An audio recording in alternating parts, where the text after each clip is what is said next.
එතකොට පොලිය එහෙම කොච්චරක් තියනවද දන්නේ නැහනේ. ඒක නම් මම දන්නේ නැහැ බං.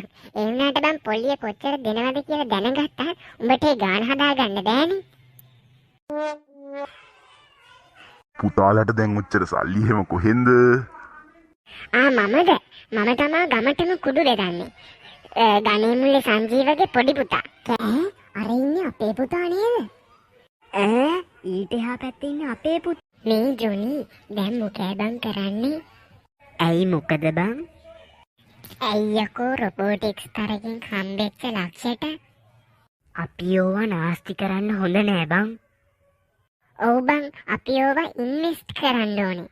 අපි ගමු ටොයෝටා කම්පැනියම සල්ලි වලට. තෝ යකෝ මාර බූරු වෙන්නේ. ඒක අපිට සල්ලි වලට ගන්න බෑ. අපිට ඒකට රුපියල් බිලියන ගාණක් ගෙවන්න වෙයි. එහෙනම් අපි පටන් ගමු ෆෝන් කවර් බිස්නස් එකක්. පොඩියට පටන් ගමු. ඒ වුණාට බං ඒක පටන් ගන්නත් අඩුම තරමේ ලක්ෂ 10ක්වත් ඕනේ වෙයි බං. එහෙනම් අපි ෆික්ස් ඩිපොසිට් එකක් දාමු බං. එතකොට සල්ලි දෙගුණ තෙගුණ වෙලා එනවනේ. එතකොට පොලිය එහෙම කොච්චරක් තියනවද දන්නේ නැහනේ. ඒක නම් මම දන්නේ නැහැ බං. ඒ වුණාට බං පොලිය කොච්චර දෙනවද කියලා දැනගත්තා උඹට ඒ ගාන හදාගන්න බෑනේ.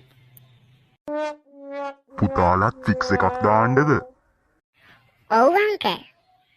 කීයක් විතර පොලිය එහෙම හම්බෙනවද දන්නේ නැහැ නේද? දන්නේ. දැන් පුතා ෆික්ස් එක කීයක් විතර දානවද? ඒක ඔයාට අදාළ නෑනේ. මට ඕන ගාන මං දාගන්නම්. ඔයා ඔයාගේ පාඩුවේ ඉන්න මම මගේ පාඩුවේ ඉන්නම්. යකෝ විශාල කරදරයක් වුණානේ මූ. උඹ ආපහු මොකක් හරි ඇහුවාම හොඳ වෙනින් 14ක් විතර කියපන්. පුතාලට දැන් ඔච්චර සල්ලි එහෙම කොහෙන්ද? මමද? මම තමා ගමටම කුඩු දෙදන්නේ. ගණේ මුල්ලේ සංජීවගේ පොඩි පුතා. කෑගල්ලේ ආප්පයා. හරි. දැන් තමුසේ කොහොමද සල්ලි හම්බ කරන්නේ?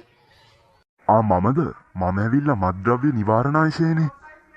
මං උන්ට හොඳ යන් දෙකක් නම් කිව්වා. ඌ හැබැයි කිව්වා මං කිව්ව කතාවට ඌ මත්ද්‍රව්‍ය නිවාරණාංශය කියලා. ඌ ඒක සිතාවට ගණන් ගන්න කන්නෑනේ මම විහිළුවටනේ කිව්වේ. අවුලක් නෑ තියන්තම් මේ වැඩේ සාර්ථකව කරගන්න හම්බුණා.